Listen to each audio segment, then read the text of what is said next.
Ava, is that you? Mark, it's been a while. What have you been up to? The truth is, I have been looking for a job. Also, I have been studying for the midterm exams.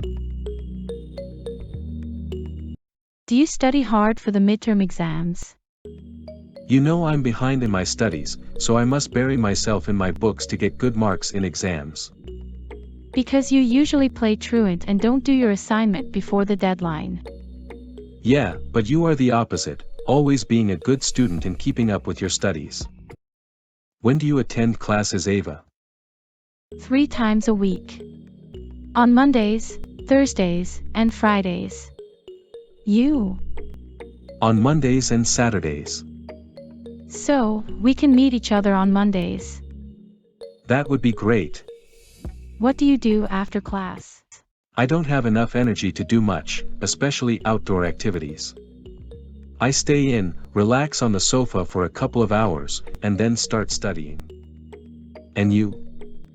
I frequently play tennis in the park with my close friend. It's enjoyable. Tennis is the best form of exercise. It has always been one of my passions. Excellent. Are you in the mood to play tennis this evening? I really wish I could, but I must study hard. So good luck with your studies. Thanks anyway.